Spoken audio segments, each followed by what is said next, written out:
So here we have the Volkswagen Golf on a 66 plate. I'm going to start off firstly by showing you around the outside of the car, and then we'll hop in and run through some controls on the inside. From the outside you can see it's a 5-door car with alloy wheels. We're going to start off inside its boot space first of all.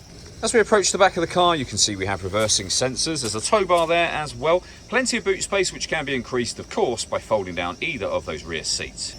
Okay, so we're going to work our way back around to the front of the car, and as I mentioned, I'll hop in and run through some of the controls on the inside of it from there.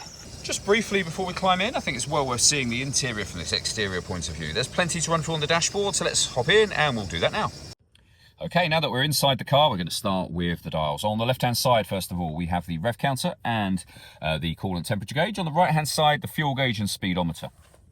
In the centre, you can see the total miles of the car, first of all. They are 81,858.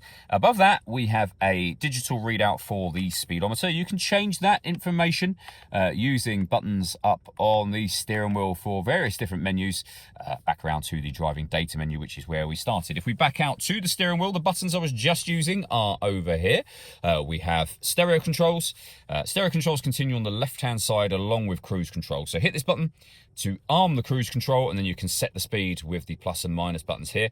We've also got adaptive cruise control, so if you hit that button in the middle, this car can speed up and slow down automatically based on the car in front's speed. Over into the central screen area next. We're on the main menu at the moment, which can be controlled using this dial or the touchscreen itself.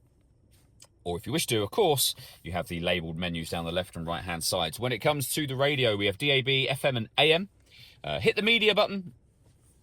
Down in the bottom left-hand corner, you've got all the options for your own music. So, for example, Bluetooth audio, so you can stream it wirelessly. Once, that is, you have paired your phone, which is done by hitting Find Telephone and following the instructions on screen from there.